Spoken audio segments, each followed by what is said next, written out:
Welcome to the Chi for Two podcast. We're a group of Chi for Two embodiment coaches that look at pop culture with a Chi for Two lens. My name is Chelsea Szegidewicz. I'm Fred Shelton. I'm Carly Sackellares. I'm Cas Pryor. And this is the Chi for Two podcast. Chi for Two is a mindful embodiment method. We use the term Chi to indicate the life force in and around the body. And for two calls attention to how our two-person relationships affect the life force energy in and around our bodies. And today we are talking about the movie Hamnet, which I can't speak for everyone here, but I definitely ugly cried. I'm sure it was beautiful. My daughter cried the other day and was looking in the mirror, and she said, "I don't want to see myself cry." And I said, "Well, I'm always going to look at you while you're crying. You're beautiful when you're crying. You're beautiful all the time. And the fact that you can cry is so great. All of you at all times." So I'm sure, Chelsea, that it was beautiful. Thank you. Thank you, Cass, for that beautiful wisdom. I'm glad your daughter has that for sure. So, where do we start? Hamnet is a movie film. Well, it's based on a book, I'm pretty sure. Yes, it's based on a book. I was going to start with like the spoiler part of the movie. So maybe we'll make our announcement here that if you haven't seen Hamnet, this might be a good time to head off and maybe watch it and come back and hear our thoughts on it. So it's a mix of truth and fiction about William Shakespeare and his wife in this movie called Agnes. In real life, I believe her name was Anne Hathaway, but there are documents that say she might have also gone by Agnes. So in the book and the film, they call her Agnes. I believe that in real life, she was like 8 years older than him. And so when I think that I didn't notice it consciously when I was watching the movie, but when I read about it afterwards, I was like, oh yeah, she's definitely older than him. But anyway, so she and William Shakespeare meet, and he is in love with her. She says that he has some more within him than anyone she's ever met. She can see things that other people can't, Agnes. They say her mom was a forest witch. She knows things about plants, and if she touches your hand, she can see some of your future. So when she touches William's hand, she sees that he has this vast landscape within him, and they fall in love, and she gets pregnant, and then they get married. But their families are not happy about it. In this story, in real life, apparently it was pretty common to be pregnant before getting married, so it really wasn't a big deal. What I read anyway. But in the movie, it's a big deal, and she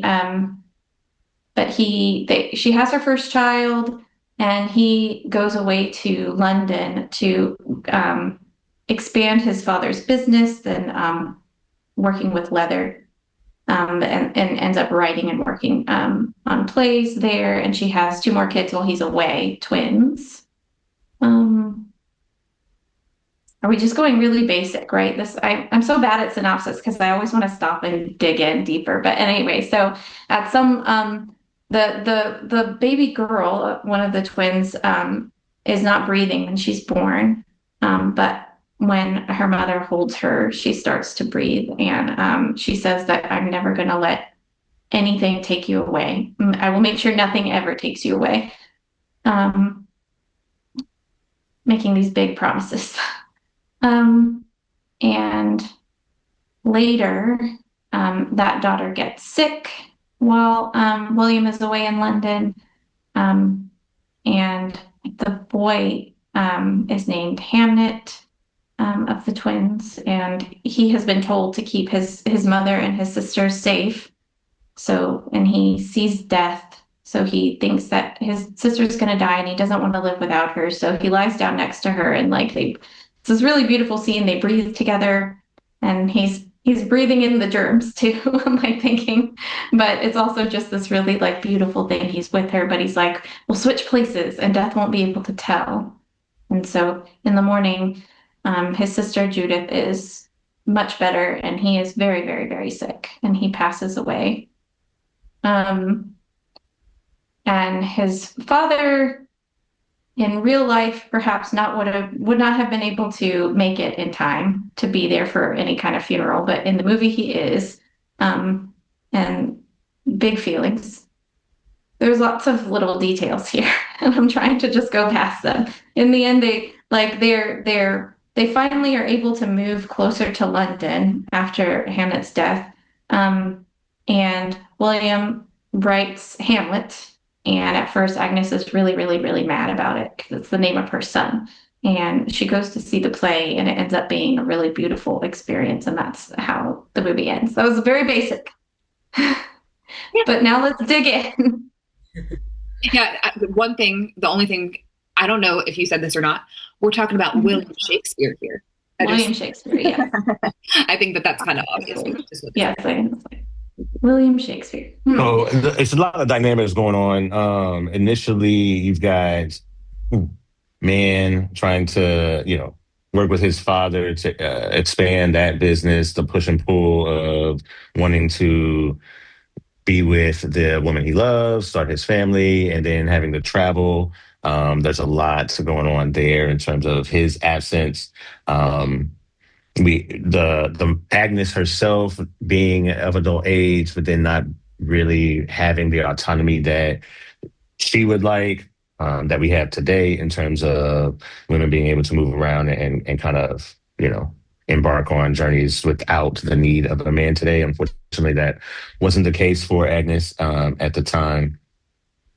And then, jumping ahead a little bit, but he got word that one of his children was ill, right? I'm pretty sure he knew, and he was on his way back to see his daughter. And then when he walks through the door, Agnes tells him that it's no longer the daughter, it's the son. And then he, of course, has those emotions as any father would in general, but certainly of his son. So a lot of emotions there.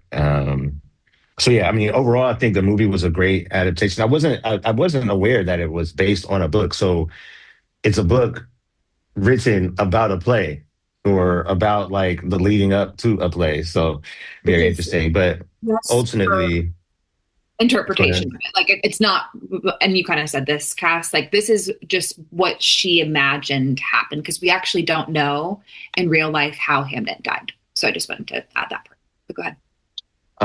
So just the ultimately how he was able to work through the emotions of losing a child via creating the art of the play, I think is probably, for me at least, the biggest Chief of Two takeaway in terms of just the energy movement, just the way that people grieve and what they do to find those outlets. Fortunately, it wasn't something to his detriment. A lot of times people experience trauma and then we turn to vices, alcohol being one of them, that then cause detriment to our bodies. If we're able to create and use that energy as fuel towards something, ideally in today's world, it would be one of us as coaches. In that time, he was able to use his creative abilities and create a play that helps him do that. So I thought that was pretty good, pretty tremendous for him. Yeah. In terms of Chief for Two practices, I think that translates into art moves first because he's writing. Mm-hmm. So being able to feel the energy in his belly that is able to move down his arm and to his hands. And that's kind of like using his claws. Like Agnes has a lot of connection to nature. And so she has a lot of claw jaw movement available. Like when she's giving birth, they're like, be quiet. And she's like, she screamed as loud as she wanted to. I thought that was wild. That's very wild. But he didn't scream when he found out his son had passed.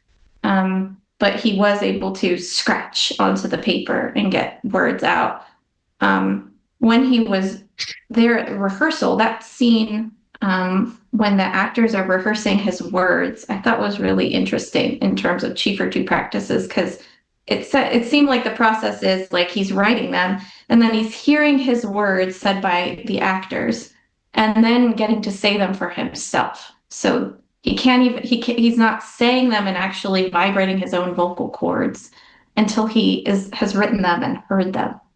And so it's really, I thought that was so beautiful to see.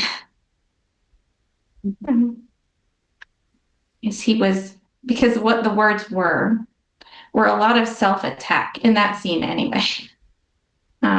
It was like, I had heard this line before, get thee to a nunnery. And I'm sure I've heard it made fun of and just as a joke in so many ways, but it seemed to me, and I don't study Shakespeare, I never have, so this is probably like an obvious thing for people who have studied Shakespeare, but it would seem like all those lines were about, get away from me, I am awful. I have something in me and I don't know what to do with it, and I could be violent and I'm going to hurt you. You should just get to a nunnery and get away from men. And so there's so much self-attack, but he was able to get it out with art moves and with hearing his words and then being able to say them. And with sound expressions. Sound expressions. The Chief or Two practice sound expressions. Yeah, it seemed to me that Agnes didn't really have much of an idea of what he was doing in London, and maybe even thought, is he even thinking about this and what happened? Meanwhile, he's creating this play. And so when she first arrives at the play, she thinks it's not a play. It's like it's real, and this is my son's name, and then realizes, oh, okay, he has been thinking about this and processing this, and now look at everybody watching. I thought that was interesting. Yeah, like I guess in Chief or Two, ideally it would be more like they would be on each other's side, so they would see, like, be able to tell, like in a Chief or Two, like couple session, ideally partners are on each other's side in front of a coach, and the coach can catch whatever might want to come out, any kind of flinging goo, any bite, snap, claws and jaws stuff, and each partner can witness on each other's side without having to catch any of that themselves, and see and celebrate each other's journey, being on different sides of the street, like not my side of the street, but still on each other's side, wanting what's best for each other, and cheering each other on.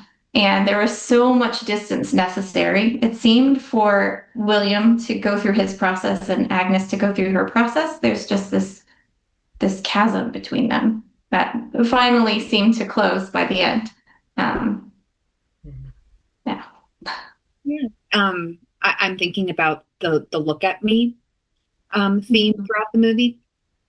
It begins in, I think, after a wedding, where Agnes walks in to wherever they are getting married, and William has his back to her, and she says out loud, but I think pretty quietly so that he can't hear, but she's kind of whispering, like, look at me, look at me, look at me, like trying to almost send energy his way of like, can you like sense that I'm here? And then he turns around, and the same thing happens during the play. I can't remember what part of the play, but he has his back turned. He's on stage because he's one of the actors in the play. And he's the ghost. Yes. The father of Hamlet, which I was thinking, I don't want to go down that rabbit hole. We can in a second, but the look at me. And then he does turn around. And I just kind of found that interesting in terms of what you're talking about, Cass, because ideally we are on each other's side, right? But it was almost kind of more, and for listeners, I have one hand in front of the other hand, like William in front of Agnes instead of on her side. So I don't know. That's just It's reminds me, I think that part has to do, I think, with the story he tells her at the beginning of Orpheus and Eurydice.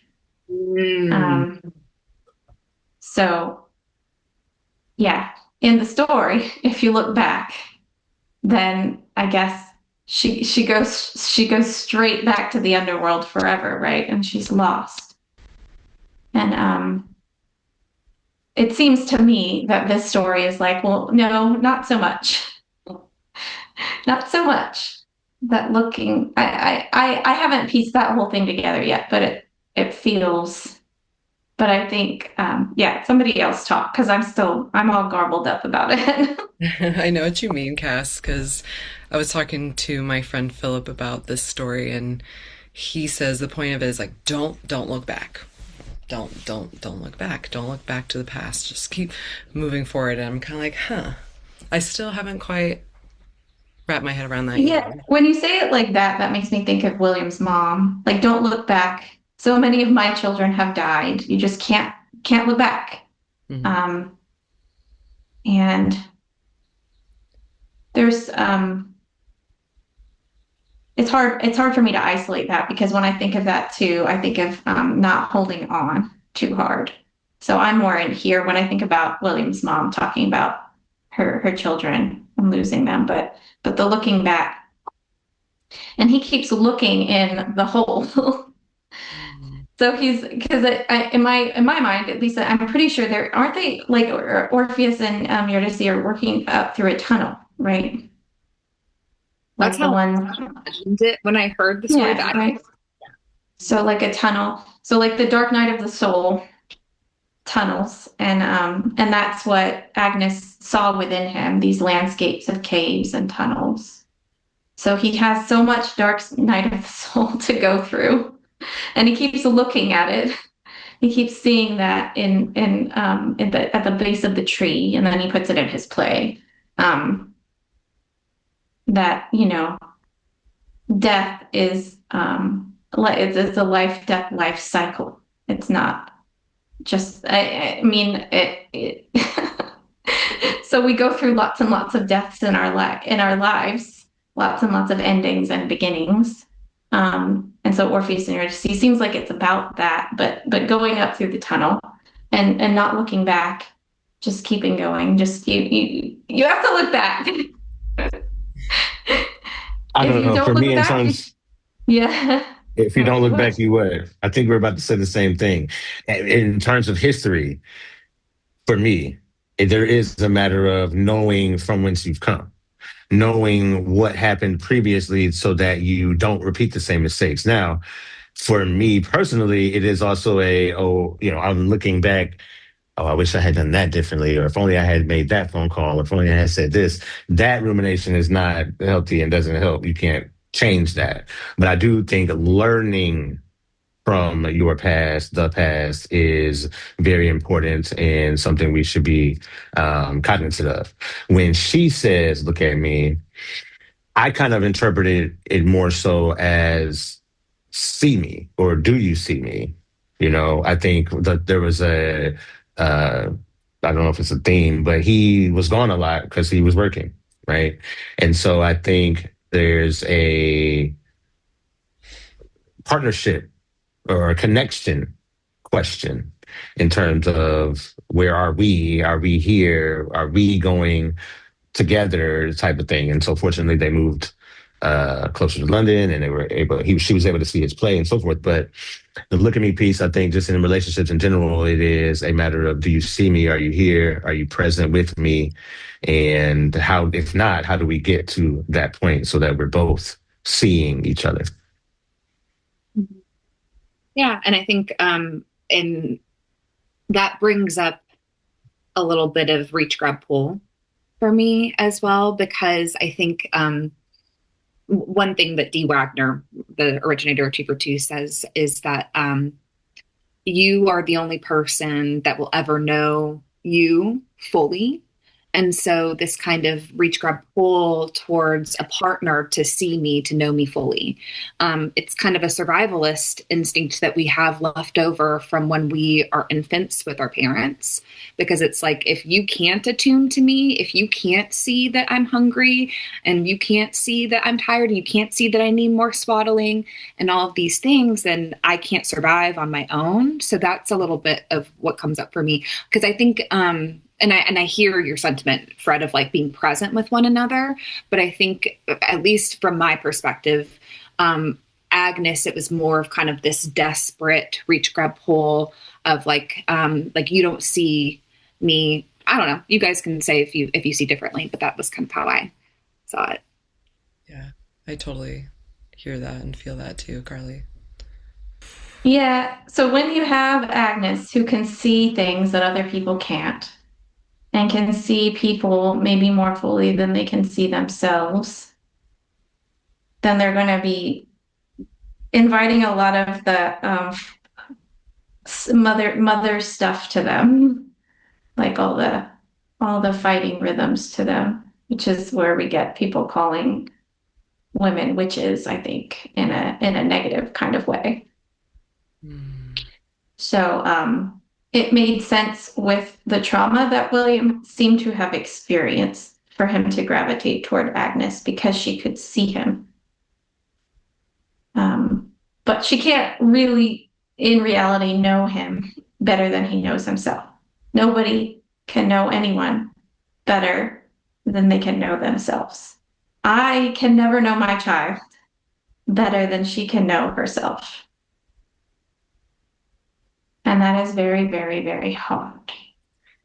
Yeah, it's interesting because in culture you hear in love in partnerships and romantic partnerships like, oh, she or he knows me better than anyone. Oh, he knows me better than I know myself. And that's just like, oh, it's so romantic. It's this like traumatized thing that we just want so bad for someone to know us better than we know ourselves, so we don't have to make all these decisions and choices for ourselves, and we can just, fall into the air and be caught. But what does that lead to? Well, it makes me think of the paper trick that we do sometimes in Cheaper Too, where, and I'll show it and walk listeners through what I'm doing, but this idea. Yes, I do. They're kind of around paper. Okay. Oh, well, if you have it, Cass, maybe. No, do it, Carly, do it. Yeah, this idea of, if we are imagining that the two pieces of paper that I'm holding up in front of me right now are two romantic partners. Sometimes we can have a feeling of wanting to merge with our partner versus kind of just be on their side. And being on your side, sometimes people think like that's not romantic. Like I want to be connected to my partner. What are you talking about? That I just have to be on their side and feel their energy. But there is this idea of you can connect with your partner. We call it a Cheaper Two hug, where if you imagine that you have a life force energy around your body and they have a life force energy around their body, you can still connect with one another, embrace one another, but you are still two separate beings at the end of the day. And I think sometimes what is the harm of merging with your partner is kind of what you asked, Chelsea. It's like if you were to take this, and I'm not even doing a great job of talking through what I'm doing for listeners, but what I did is I took the two pieces of paper and I crumpled them together, but I can still separate them at the end of the day. But if we are wanting to merge with our partner, to control our partner, it would be like if I take this crumpled up piece of paper and I dumped a bucket of water on it and it becomes a spitball. And when it's a spitball, maybe you can kind of separate the two, but pieces of one partner might be stuck to pieces of another partner, and you can't, and it's like, ow, you're ripping a part of me off as we're trying to disconnect. And there's this quote, it's how can we connect without feeling overwhelmed and disconnect without feeling abandoned? And so that's, I think, what Cheaper Two partner practices help us to do. Beautiful. I'd never seen the paper party trick. Mhm. Yeah, I'm just kidding. it is part of tricks. A theme I'd love to get into is thinking about the son and William Shakespeare telling his son, I need you to look after your mother and sisters.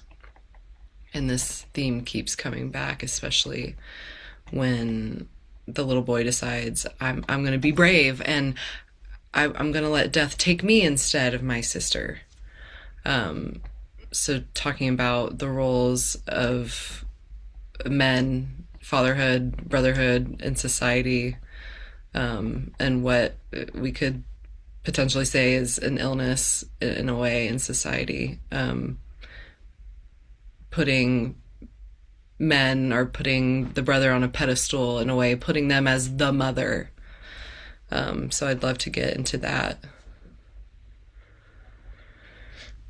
Dee and I talk often about messages that men receive, and when we were first forming as humans, um, you had the men that were the warriors, or the men that were the hunters to go and slay a mammoth, bring it back, the village eats. Right, this person is the person.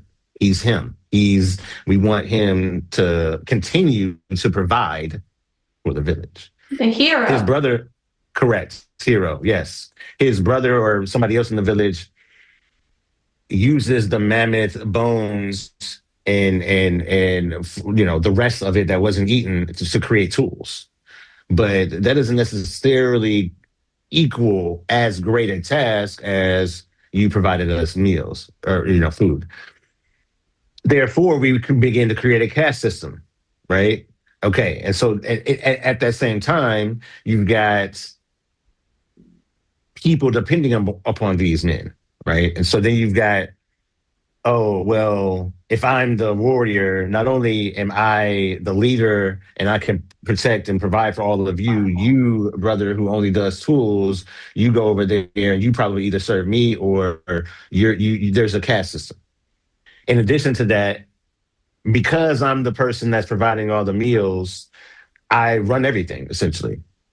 My sons I create, I'm going to teach them the same thing and make it so that that caste system that we've created continues. Right. So when William Shakespeare tells Hamnet, I have to leave, you take care of the family. And this is a child being told to protect and provide for his adult mother.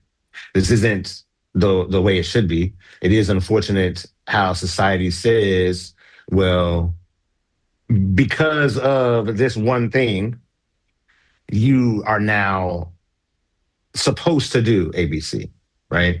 And so specifically in Hamnet, it's just like a matter of a child feeling like he is supposed to protect, serve, provide, and Chief of Two teaches us that's not at all the case.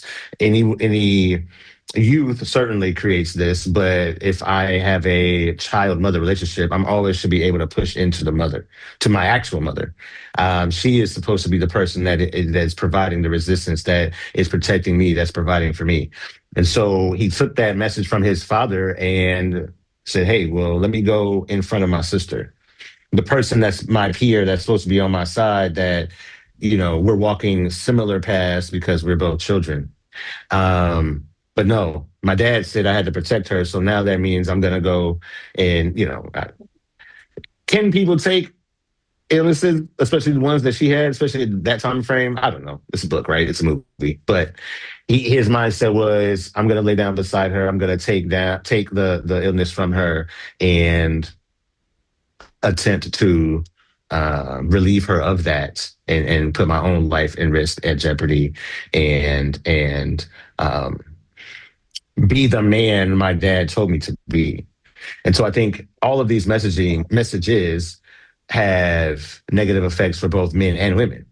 There are expectations that then are created, whereas if you are a member of society and you consider yourself to be a man, then this is the list of expectations that you should be meeting. and it goes the other way as well. If I am the person and I'm meeting and I'm checking all these things off, then I certainly have some expectations for you as my partner that's a woman. So my point is that the expectations are the things that we need to start tearing down. Shiva 2 enables us to recognize that the on your side relationships that peers, siblings, and romantic partners have, in terms of they're not your responsibility, in terms of they're running their own race, in terms of how we both walk together is not the same as me stepping in front of your obstacle on your side of the street over there. So yeah, that was a lot, but that's kind of what I got out of that interaction with William and Hamlet. Mm-hmm. Yeah, I'm thinking the first thing that came to mind is we have fighting rhythms and we have indulging rhythms. And in Chiefr 2, we're trying to help all people understand that fighting rhythms don't have to be masculine and indulging rhythms don't have to be feminine, that we all have both inside of us. And yeah, the pressure that men have had over time to kind of, be the fighting rhythms, be the protectors, kind of what you were saying, Fred, that was what came to mind for me. Yeah, and it seems like Yeah, it's not just men, even. Like it might even be the oldest sibling of the family that the parents put onto them, hey, you need to take care of your little siblings. Absolutely. Yeah. Hands down. Yeah, I think the thinking of the feminine and masculine as indulging and fighting might also bring it back to the Orpheus and Eurydice story, because if the Orpheus is the masculine, he's not supposed to look back at his feminine aspect. But if he does look at it, then he will cause harm. He will lose. Yeah, it seems like a lot of pressure to have to choose, to be taught that you have to choose one, that you have to choose, and that will determine your place in society and what you're allowed to do and where and how you sound and how you just it's very harmful. We all have testosterone, we all have estrogen, we all have oxytocin, and we all are capable of embodying the indulging and the fighting rhythms. Fathers can provide indulging rhythms for their children. Mothers can also celebrate the fighting rhythms. And express them. Yeah. Which I wanted to bring that in because I think that Agnes does a wonderful job of that throughout the movie.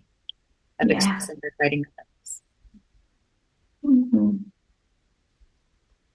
It was actually refreshing to watch, in all honesty. I don't know how other people felt about it, but when I would see her just scream, like with no, but like it was just, I was even thinking to myself as I was watching the movie, in my home, in a neighborhood, like with, my parents here, like if I were just to scream, like I can't, right? Like it signifies danger, I think. And that's kind of what we have been taught as a society over time, is that the fighting rhythms are dangerous. Yeah. It's because the actual scream, since it's been inhibited, is awakening laced with fight, flight. And what if there's a way to do these things in play dance, not laced with fight, flight? That movements that look like the same movement can be so different when they are laced with fight, flight, and when they're not. And being able to get redos in therapy or with a coach can help your body feel what that's even like. I have not been able to do screaming in therapy, but I have definitely learned how to do some screaming, and it is hard. still, because I think kids are just, you got to be quiet. If you're loud, then I can't handle it. It makes me upset in my body, so stop. Mm. And there's so much of that. So I guess you could talk about just how Chief or Two helps parents do work ahead of the children so that they can offer children more than what they received from their parents. Like if I was definitely not allowed to be loud, doing that work with the coach and getting symbolic redos of sound expression in a coaching session allow me to work the fight flight through that comes when I try to scream, when I try to do a sound expression, and practice it enough that I'm able to do it without a sense of the danger. And then when my child screams, being able to say, yeah, yay, go you got that sound out. Sounded like that really needed to come out of you. I'm so glad it did. You're so loud. You're so strong. You have good lungs. You might need those later. Let's celebrate them. So being able to offer that to parents is how we heal multi-generational trauma. Yeah. Oh, so well said. And giving parents a space to do some sound expression. So like whenever I hold containers, like when I have a sound bath at Harbor of Dreams Art, the home of Chief or Two in Stone Mountain, Georgia, in the big room, I'll invite people to come and we do a lot of sound expression, and I invite it in, and you can tell some people are really uncomfortable with it at first, but once they start hearing me and others, make sounds like ah, and given the permission, they might start exploring that and start to feel like, oh, actually this feels really good to get out. But I remember first starting that myself in my sound healing course, where the teacher would say, all right, we're going to just make an ah sound for 2 minutes.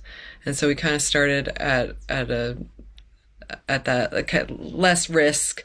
Okay, just say ah. But it was so uncomfortable at first. And now I'm leading people to do it. And it's just so important to give people permission to make sound. And so if you're in your house and you have roommates or you have family, you can tell them, hey, I'm gonna be making some weird sounds in here for a minute. Like, don't worry about me, I'm okay. But I'm just gonna make some sounds in here. That could be a nice place to start if you want to try some sound expression.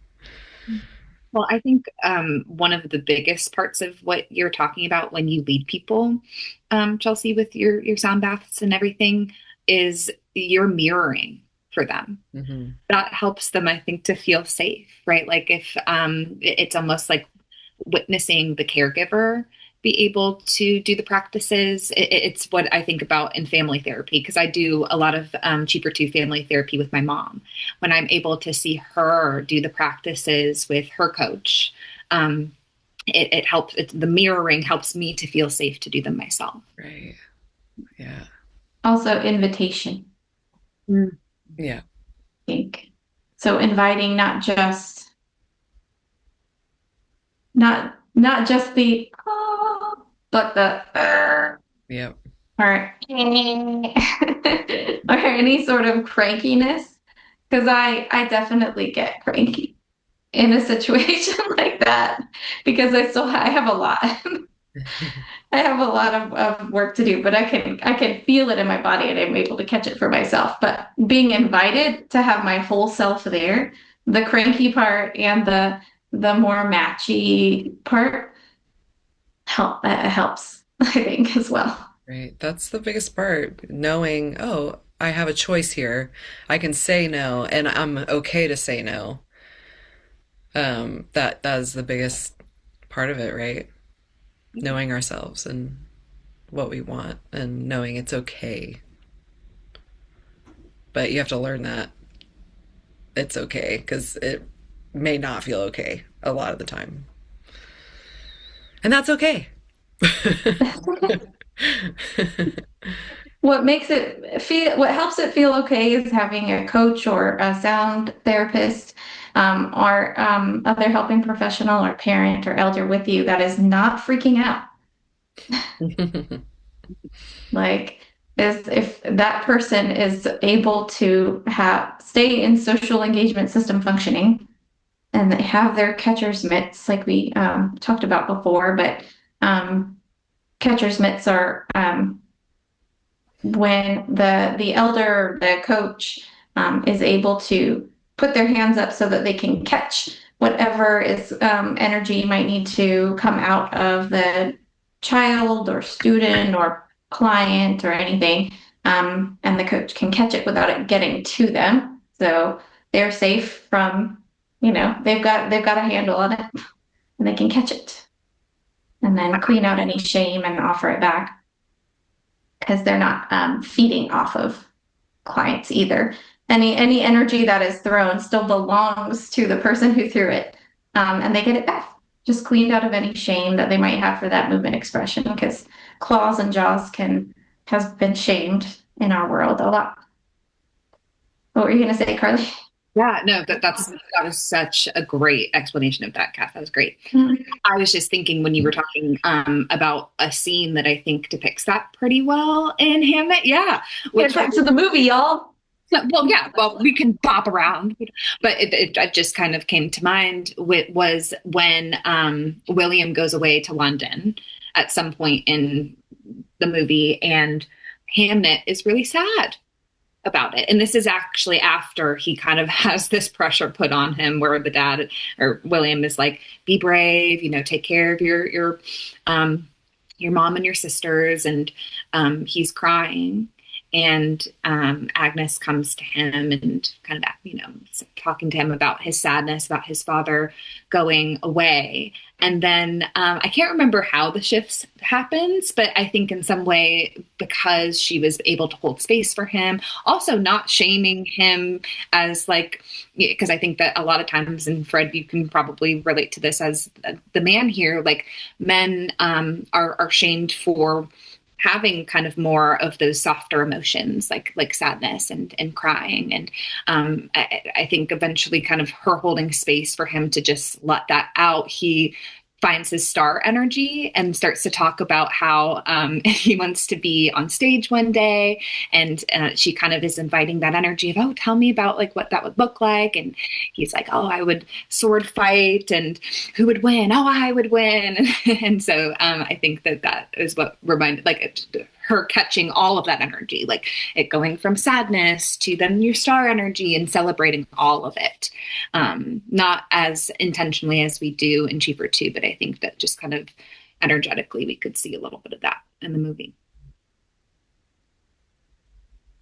She starts that because she touches his hand and says what she sees in his future. And then she lets him talk about what he sees in his future, which is fun. Just like what you're saying. It's interesting because later in the movie, she does see this. But it's the actor playing it out, not her actual son.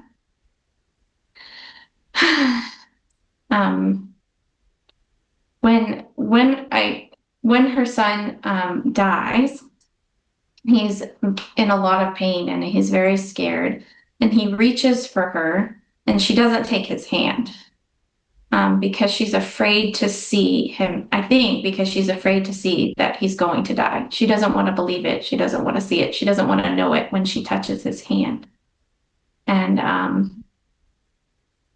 so later when she sees the play and the actor is reaching out a hand, she's right there in front of him and she reaches out and takes it. And then everyone in the audience... So beautiful.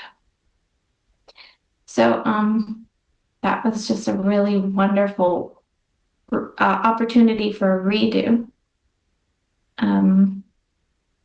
so that she could process her grief and everybody in the audience could process theirs, because we've all got that sense of loss and regret And we all have movement within us. This is what Chief or Two is all about, is having movements that have been inhibited and wanting to actually get to act them out, to be able to do them.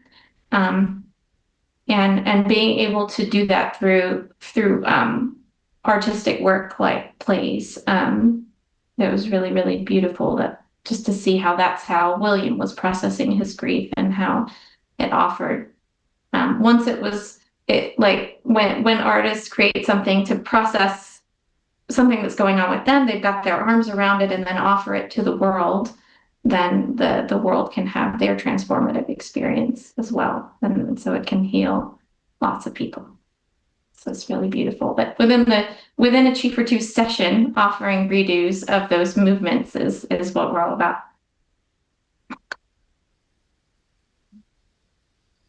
A rewiring of the nervous system.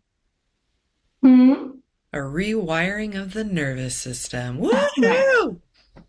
That's what Chief or Two can do for you. Indeed. But no, Hamnet, I think, was a good movie, and I definitely hope that our listeners and viewers can see it through a different lens now. But go see it if you haven't seen it. Definitely a great movie. And I didn't know she won, or she was nominated for the Oscar, right? I think I mean, the actors were phenomenal, I thought. Top notch, for sure. Top notch. So I'm assuming that she was. Yeah. The little boy who played Hamnet, I thought was very good. He when he was very sad with his dad about his dad leaving, he's like, "I'm leaving tomorrow," and he's like, "Tomorrow." He just and I think tomorrow's the line in like the tomorrow and tomorrow and tomorrow isn't it Macbeth? So just hearing it, I'm like, oh, Shakespeare. It says it. So like just the word. I'm like, this little boy is getting to explore this really all this deep work so young. But the weight of that word when he said it's just so great. And that really struck me. So yes, all the acting was top notch. There was so much tension, at least that I felt while I was watching it. I don't know if you guys did. I thought some of it, it seemed like it had to do with the camera work, perhaps. Like sometimes there were close shots or things that felt like very small and claustrophobic, maybe, so that there was so much that we couldn't see. And so little, like about the wider world and the greater, and so little, it made me like feel in my body a visceral experience of all that we can't control. That anything could happen right now because there's so much that we can't control, but we can see this in front of us right now and not everything. And I don't know. I don't know exact shots but I think it had to do with that. I also noticed there wasn't, I don't think, a lot of music. It seemed like there was not really anything except the little girl singing the song. And then at the end, as the movie was ending, there was some sort of music that reminded me of rocking and water and mothers and babies. It was just like da-da, da-da, da-da, da-da, da-da, da-da. But otherwise it was just so quiet, I thought. But it could just be that I was so engaged in what was happening that I didn't hear it if there was music. Was there any music? I don't know. This is not very Chief or Two, maybe. I mean, it's just a general watching of the movie, like stuff. I don't know how to relate it to Chief or Two, but like, I don't think there was any music. The way that you're describing it, actually, Cass, I didn't put it two and two together, but that is a little bit of how I felt as well. And so when you say that there wasn't music, I'm like, yeah, I don't think that there was much music. Like I had an experience while I was watching of like, I felt like I was like transported.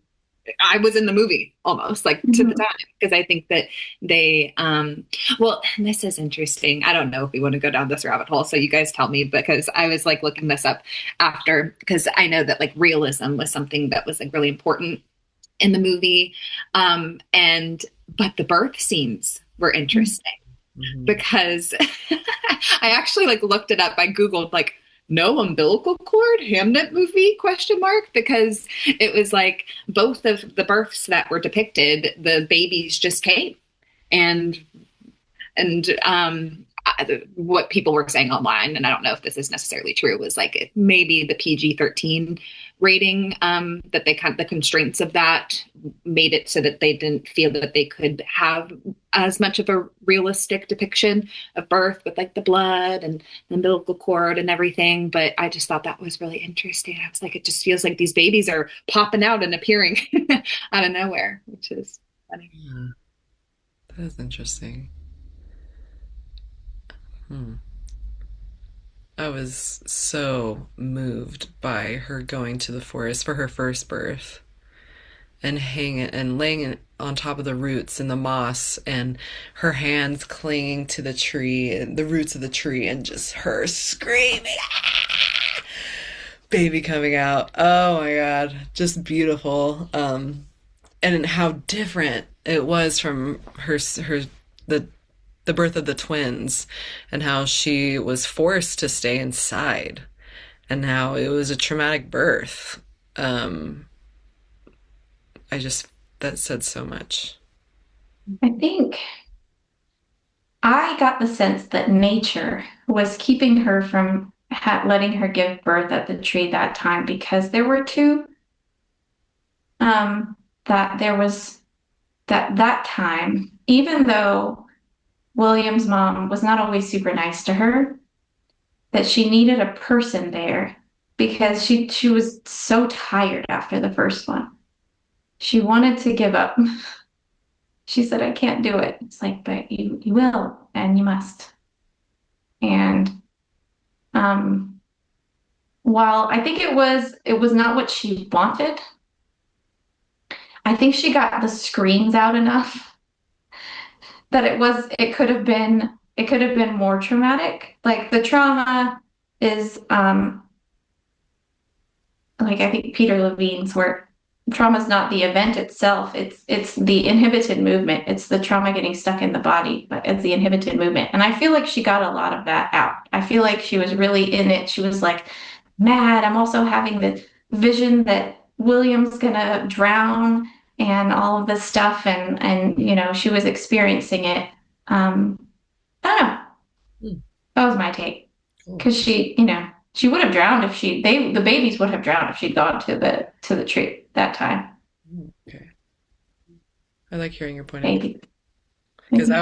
I was just mad about it. I was like, ah, they I don't let her go know. and do her thing at the tree, the tree had it going on, but no, I think you're right.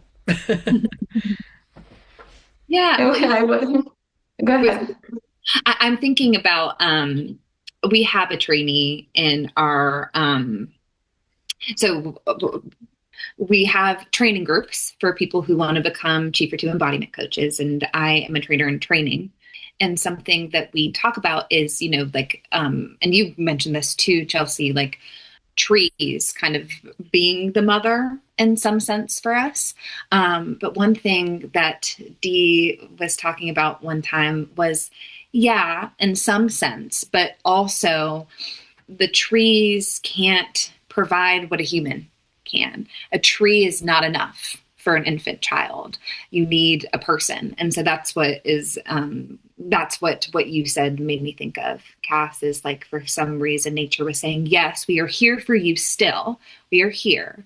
But I think that you might need to do this with some support this time, some human support, because she gave birth completely alone the first time. I'm being with my baby self right now. Yeah, that scene was really, really a lot. Because she says she wants her mom, Hmm. Yeah. and her mom has passed away um, a long time ago. And then her dad got a different wife and pretended that that wife was all those kids' mom.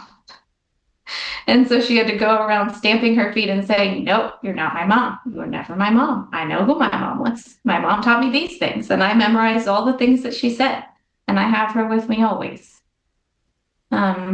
But when she was giving birth, she wanted her mom to really be there. Her mom, I think, died during childbirth herself, if I'm not mistaken. Yeah. Mm. And when that happened, Agnes kind of was eavesdropping on the conversations of all the adults, and the adults were saying, "Oh, we'll just, not tell the kids and pretend like this never happened." But she's like, "No, I'm here and I see it, and I want to see my mom." And they wouldn't let her see her. But she got to offer an amazing redo to her daughter when her brother passed and said, "You can look at him." And then she said that it wasn't him. It's, it didn't look like him anymore. And there is I mean, for many, I can't speak for everybody, but like when you see the body of someone who has passed, you can sometimes really feel that they have left their body. And so, yeah, she was really getting to be there in the presence of her mom and wrestle with that and not tell a lie or that this is what is happening. And her mother had gone before her and learned and can be there to catch all the big feelings for Judith. Off the record, we were talking about mother and father losing their child before, themselves passing away, and how just devastating that is, the grief of all that and dealing with that. How unnatural that is. Does anybody want to practice? I feel like we're probably all doing some form of self-hug right now. That there might be a part of your body that is crying out like a baby. And your hand could be like the mother or the father. We say capital T, capital M, or the mother, which can be embodied by any gender. And your hand could be the mother that answers that cry.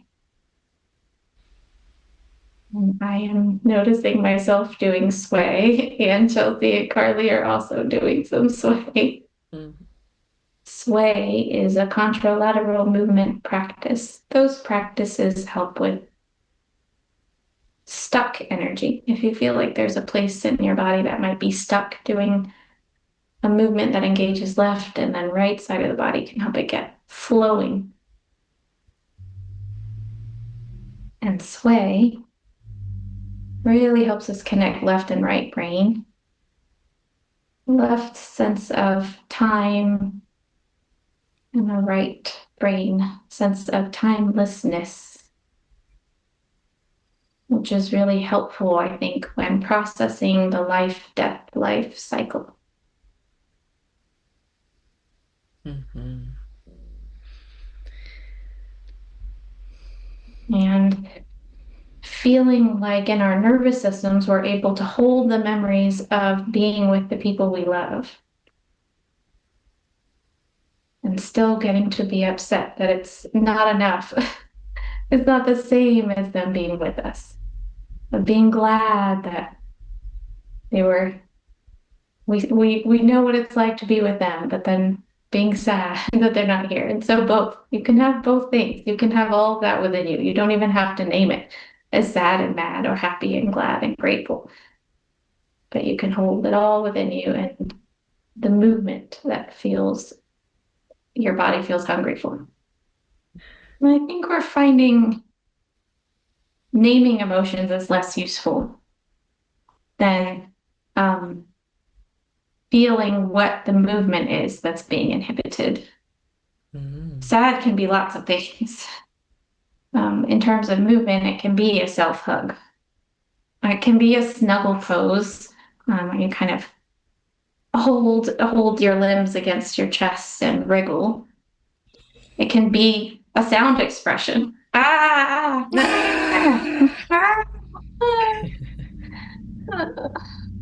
It can be so many things. And getting to do that movement might be more helpful for some than naming the emotion. But sometimes naming the emotion can can sometimes lead people to like mask a little bit. Like if I'm naming that I'm sad, I'm supposed to act this way when I'm sad. So just feeling your body and mind, being mindful of the movement might be more helpful for many than naming the emotion itself. Yeah, and that's a great point. I think it gets you out of your head brain too a little bit. Because I think in today's society, a lot of times being in your head brain is celebrated more than having access to your belly brain. So, and we're trying to coordinate the two, of course, but that kind of helps sometimes if you feel stuck in your head brain. Notice what you're feeling in your body. Yeah. I love to just mention how Hamnet, this movie that we've been talking about, it, instead of ending quite as like a tragedy like the play did, Hamlet did, that it gives you the sense of just what happened after, how they moved through it, and seeing that kind of completed. It ended on a more hopeful note than just like tragedy, which I really appreciated. Thought was beautiful, and the power of theater and mirroring each other. It's just gorgeous. So just wanted to say that. I think that could be where we end too, because that was beautiful. Thank you all for listening. You can find us at chi42.com. My name is Chelsea Szegidewicz. You can find me at Sound Meets Body for sound healing and Chi for Two practices. I'm Fred Shelton. Thank you for listening. You can find me on Instagram at ATL Body Movement Coach. I'm Carly Sackellares, and you can find me at carlysackellares.com. I'm Cas Pryor. You can find me at chi42.com. Bye. Subscribe, follow, share with who you think would. Or benefit. Don't. Whatever. Yeah, or don't. Save it for yourself. I mean, make your choice. We invite you to do whatever you want. Thank you, Cass. Yes, exactly. You can email us at chi42podcast@gmail.com if you have any goo to fling our way. We'll catch you next time. Thank you so much.